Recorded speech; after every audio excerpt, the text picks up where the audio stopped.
Chiefs have a lot of corners. Could they make a trade before week 1 today on Locked On Chiefs? From the land of the free and the home of the Chiefs, this is the Locked On Chiefs podcast.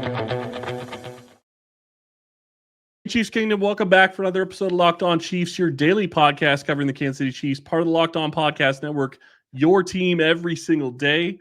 Thank you for always making Locked On Chiefs your first listen. Don't forget we're free and available on all platforms, including YouTube as well. Go check out another show. Go check out Locked On NFL, or there's going to be some Locked On AFC West that will be apparent and very necessary to be catching up on before the regular season starts. Today, we are going to be talking about the corner room. Who is going to make the roster? Who could possibly be a big contributor in that corner room is going to be the next segment.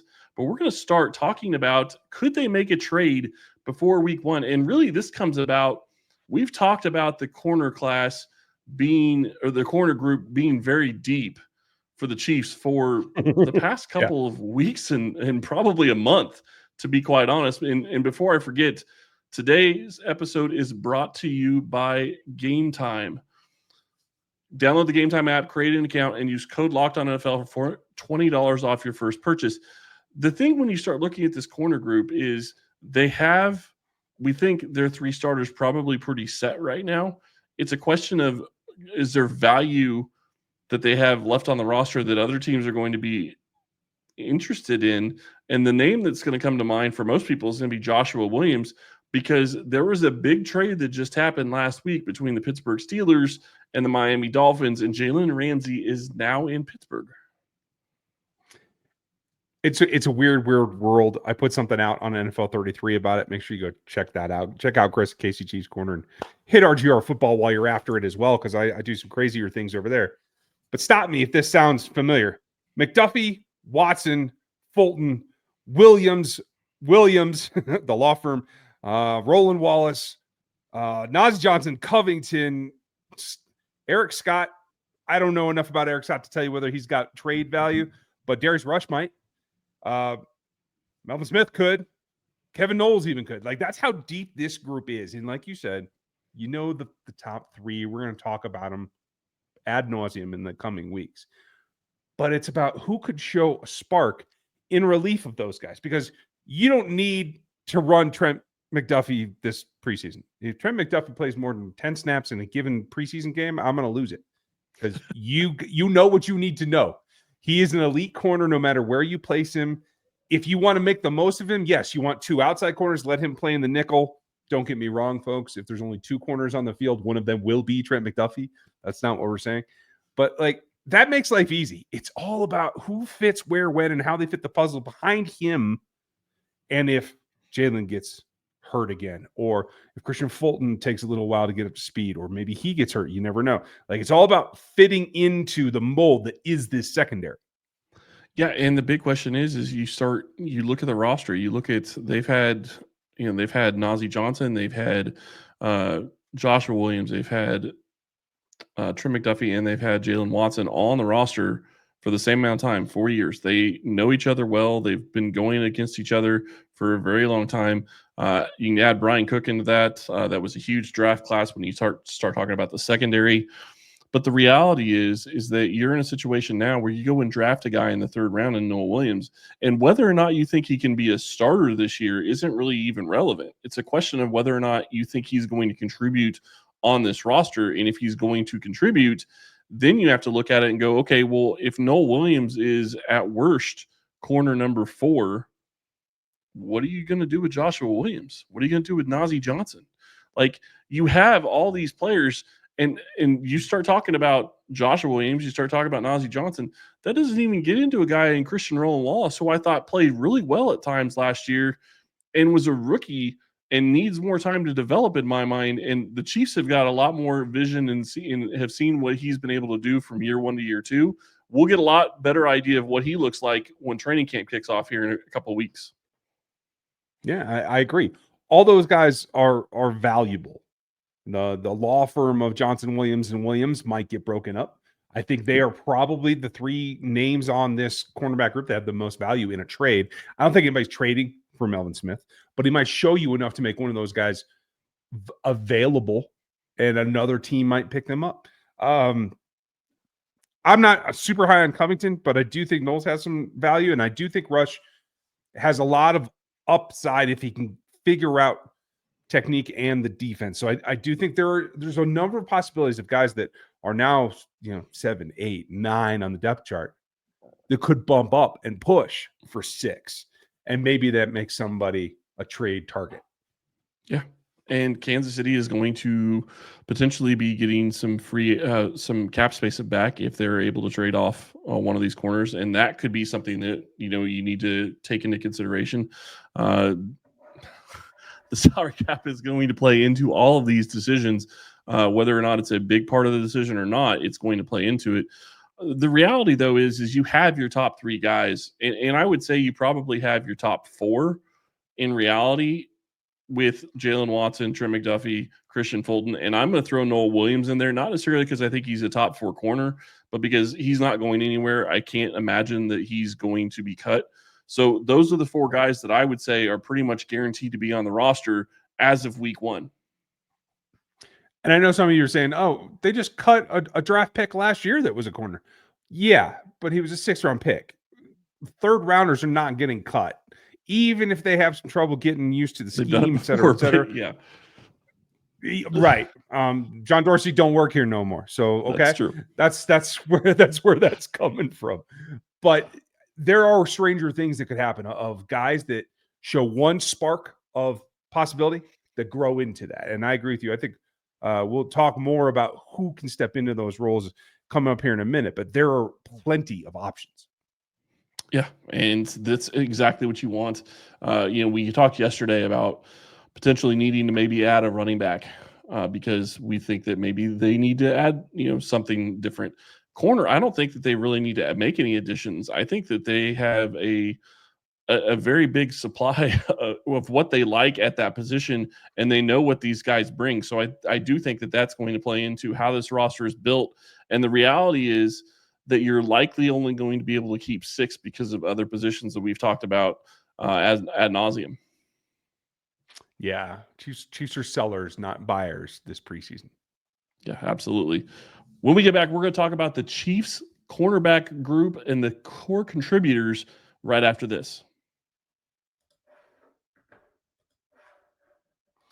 This is it. If you've ever decided last minute to head to a ball game with your family or friends, maybe it was for 4th of July, maybe it's game day and you suddenly realize that, you just want to be in the stands. You want to partake of a beverage, see a ball game. It's exactly what Game Time does, and where they come in, it's the easiest way to grab last-minute tickets without the stress. With the money that you save on those tickets, you can splurge on food and drinks and merch and do all the things. Even invite a bigger group to come with you if you're feeling generous. Game day makes that all possible. So Game Time makes buying the tickets fast and simple, and that helps as well. Prices on the app actually drop the closer you get to the first pitch, and they're incredibly last-minute deals, seat views, the lowest price guarantee. It all goes into one thing that helps you get the most from Game Time. It's the official ticketing partner of the Major League Baseball. It makes it easy to browse all the games, whether they're on the road or whether they're coming to you or you're waiting for somebody to come to town. Take the guesswork out of buying tickets with Game Time. Download the Game Time app, create an account, and use our code LOCKEDONNFL for $20 off your first purchase. Terms apply, but again, all you got to do is create an account, redeem the code LOCKEDONNFL for $20. Super simple. Download Game Time app today. It's last-minute tickets. It's lowest prices, and it is guaranteed.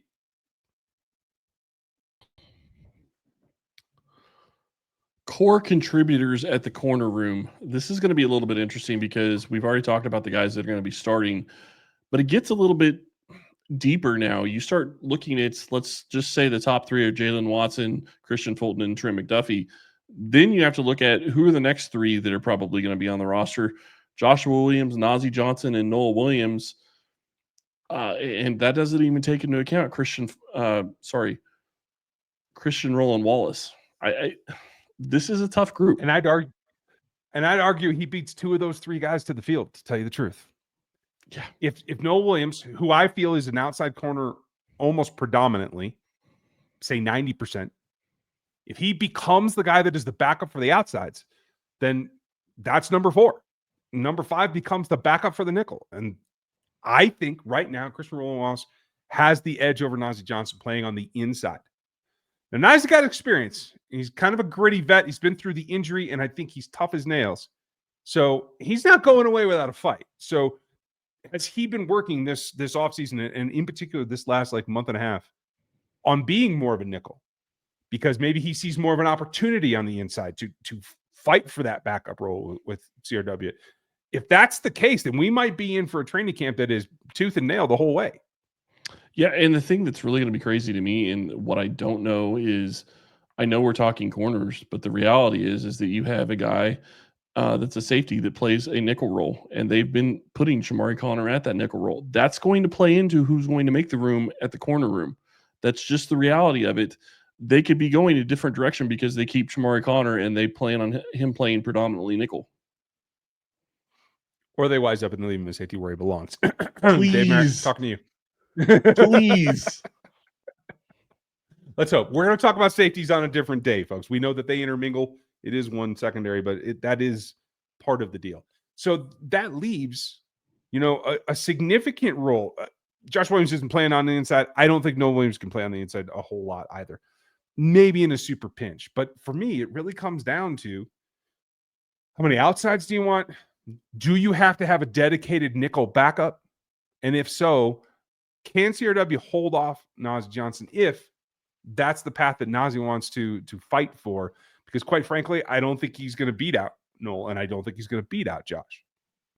Yeah, and Nazeeh is one of the most expensive corners that they have on the roster right now as well. Obviously, Christian Fulton isn't going to be in that question because he's $10 million a year. Trent McDuffie is a starter. I'm not going to care about that. But when you start looking at the money, Nazeeh is getting almost $4 million this year because he is on the he's a restricted free agent that got a deal for almost $4 million.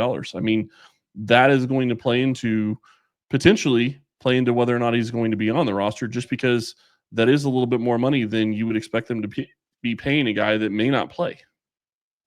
Yeah, you're absolutely right. And that does play a significant role. For 1 year, that's pretty tough. Yeah, I especially really wish, given the structure. Yeah, right. I mean, they have nothing that they can really do with it. That's the problem. You have to pay that money. And it's funny, I'm sitting here looking at different things, and of course, some websites still list Nazeeh Johnson as a safety. It happens, which is funny, but it makes it tougher for him. It does. The justification that's required for that is definitely difficult. $3.4 million. I was a little high, so I apologize on that. But still, that's pretty good. That's more than what's the cap relief Josh. like?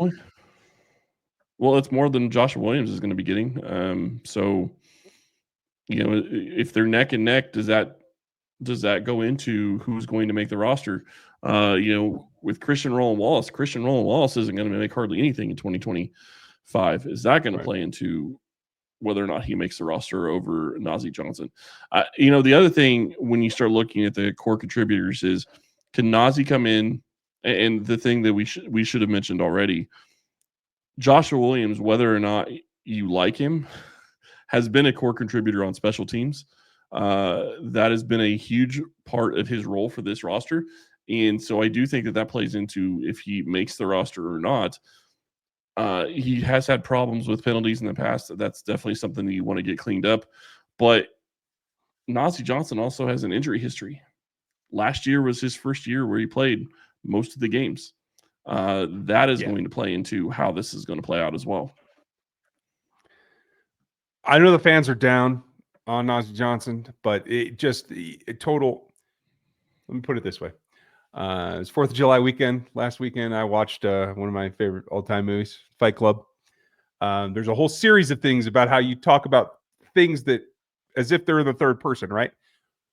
Dave Tobe's caring about the fan base's opinion is absolutely uninterested in what they care about Nazeeh Johnson. If he can play for them, Dave Tobe's total lack of disregard is right here for it. No, absolutely. And that's the other big key is when you start looking at this is it's going to come down to just a matter of who's going to be a core special teamer for him, because we've already talked about the top 4 that are going to be on the roster, and Noah Williams, while maybe not the 4th corner coming onto the field, is going to be a special teamer in my opinion. So I do think that he's going to be a core guy that they're going to have playing on special teams, and that's probably going to be the biggest part of his role. At least that's the way I see it right now. It could change with a good training camp. We'll see if he can, change into something else where he becomes a piece that they use other than just special teams. But the reality is it's going to come down to, you got 3 guys vying for probably 2 spots. That's a problem. It makes it difficult if you're and that's guys. If it's just 3. Sorry, it could be more than that. It could be. It's a good position for the team to be in, given that they feel they have what they need in their starting row, and then you're talking about plugging in backups for when you need them. I think that the rest of the league may find it very interesting to see who's there and who isn't when it comes to cut down day.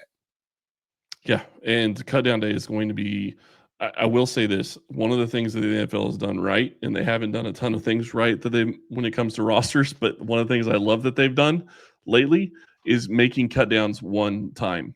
I love the fact that you get all 90 guys for the entirety of up until your final cut down day, because that makes it so much easier to not have to play guys in week 3 in the preseason and give you more time to really evaluate some of these players. Because the reality is that some of these guys are going to be playing for their chance on the roster in week 3 of the preseason this year. You're not kidding. There are a lot of changes that could come. And honestly, I think the Chiefs might be in a position to, if one of the veterans isn't making it, they could let him go early just to get ahead of all that rush. Yeah, and they've done that in the past with several different positions, so it wouldn't shock me if they do that with the corner position, although I do think that a trade is more likely because the league needs corners, and I would imagine that they could get something if it's just a 6th or 7th round potential pick in the future. I think that that's possible for some of these corners that they have on the roster. But when we get back, we're going to talk about the run for the roster in the corner room right after this.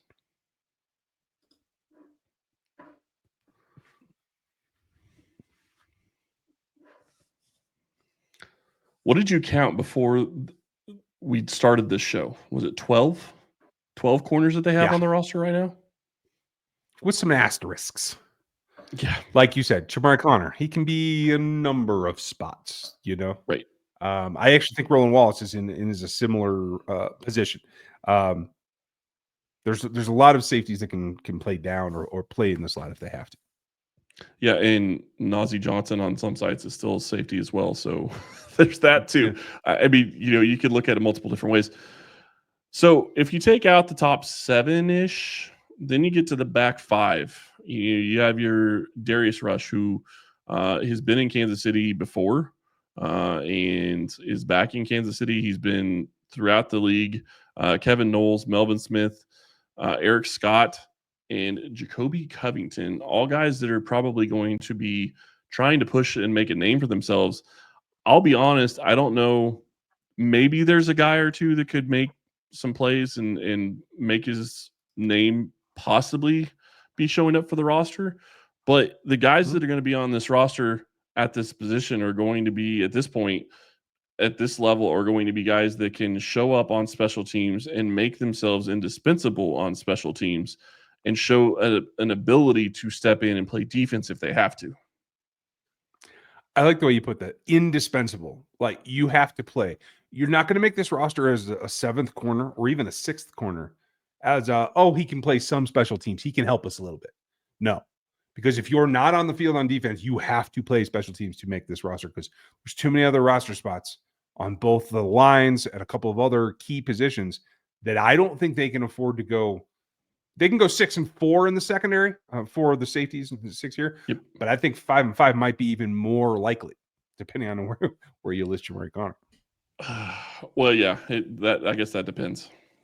If you list Jamari Conner as a safety, I still think it's going to be 6 and 4. I just don't see them keeping 5 safeties, but with Jamari Conner being a safety. So to me, I think it ends up being still 10 DBs. But that makes it really hard at other positions, and we've kind of talked about that a little bit already. But when you start looking at some of these other guys, it's just a question, can an Eric Scott or Jacoby Covington or a Melvin Smith or a Kevin Knowles and even Darius Rush to an extent, can they do something in the first 2 preseason games to give themselves a chance? And I did say it specifically for those first 2 preseason games because if you can make a name for yourself in those games, you get a chance in the week 3 game. But that's how you get the week 3 game chance is you have to do something in week 1 and 2. And obviously training camp is going to play into this, OTAs, all of that. It all plays into things. We only see a small portion of it, but the reality is that they have 5 or 6, I would say you could probably even say 7 guys that they really like. So any of these guys that are lower down on the roster really have to make an impact of some sort to have a chance. Yeah, it's a tough road. If I had to pick a couple, I would keep an eye on Melvin Smith, probably. I think he's probably the corner that has the most upside of this group that isn't Darius Rush. And as you said, Chiefs know Darius a little bit. If somebody's going to break out of this group, I think it's Rush. But he also, you can make the argument, has not taken advantage of those opportunities to this point. So who would be next up? For me, it would probably right now be Smith, followed by Knowles. Those are the guys that I have a good feeling about right now. We'll see how they look in St. Joe, and especially when the pads come up. Yeah, and the bigger thing that really is going to stick out to me when you start looking at this is Darius Rush has been here. He's a little bit older. That also plays into how this is going to play in. You talked about Melvin Smith is 23. Darius Rush is, 25. So he's a little older. I mean, he's not too much, but that does start to get to a point where you start looking at, okay, maybe he's already hit where you think he's going to hit as a player. Does that change your thought on Melvin Smith, who maybe still be on the upswing versus a guy who's been in the NFL for a couple of seasons and not been able to stick with a specific team? And the thing you got to remember, Darius Rush is 6'2". Both the other guys that we're talking about are 5'10". So there are paradigms here within this roster. And everybody can shift around a little bit. But if you're going to take a guess or you're going to take a chance on keeping a guy around, we know that they like 6 foot plus corners with long arms. That's Steve Spag's type. And that's what Rush might have as a small advantage if it's a tie on the field. Even though that their best corner is not, which I just find ironic and funny. Best. No, I know. I find it funny. It's just funny. The reality is though, like if Trent McDuffie had the physical build of Rush, he wouldn't have been available for Kansas City to draft him. That's the reality. Probably true. So you look at this and what was that? No, there are crazier things. Yeah. You have to fit and be available. Yeah. Yeah. This corner group is going to be very hard for us to figure out.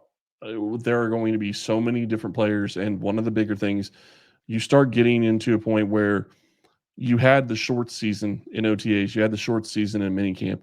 Now you get the pads on and it changes everything because you can do the hand fighting much more. It changes the way that you're going to be able to see corners when you get into training camp because you're going to see a lot more of the releases and how they fight with wide receivers on releases, how they really do drops with their pads. Can they sync differently or sync as well as they were without the pads? Because that is going to change things. Everything changes when you start talking about these skill type positions, especially corner and wide receiver, once the pads come on. And there's so many of them. You got to try to keep them straight. Things will change. The number one day, and I say this every year, for those of you that are listening, both of you, this is early in the preseason. We know it's the low, but I'll give you the hint right now. The most important 3 days of camp are those directly following the first preseason game because you're going to see the changes that they feel they have to go make right now. And these corners are going to be among them. Yeah, and the other thing that I'm going to be very curious about, and this goes for every position, not just corners, but one of my favorite things to learn at training camp is, okay, who are their guys that are the backups? And what I mean by that is, I know we're using corners, but I want to use offensive line because it's an easier description. But if you say, okay, Creed Humphrey gets hurt, who's the guy that's coming in for Creed Humphrey? Because you will see that in training camp. They will bring in guys at those positions, and you'll figure out who they think that next guy up is. That's what you need to be watching for. Watch for that type of reporting. If a Trent McDuffie was to go down, and I hate saying that, but if he was to go down, who's the next guy up? Who are the next? Yeah. I understand exactly how you're feeling on that one. My point is training camp is a lot of fun. You get a lot more information. I cannot wait to start getting some of that information, because the reality is you get to see where the coaches feel these players are. And then once the preseason games start, you get an idea as to how these players fit into the scheme that the coaches are trying to run. Yeah. And that's what it all comes down to. That's how you make ball games, how you make rosters to play in ball games. Yeah. It is hard to believe we are a little over a month and a half away from the kickoff of the regular season that will not even be in the United States for the Chiefs this year. But it is coming. Welcome to welcome to what? Welcome to Rio. Yeah. Well, not Rio. It's not in Rio. Is it Sao Paulo? Is it? Okay. Yeah. I don't know. I'll ask Matt. He'll be with us tomorrow, folks. Don't miss Matt. He'll set us straight, because I can't keep it all straight these days. I don't speak Portuguese. It's going to be crazy to see Kansas City starting that week on a Friday night in Brazil. That's how the regular season is going to start off. We're going to have much more for you this week. Thank you for listening today, and we will talk to you tomorrow.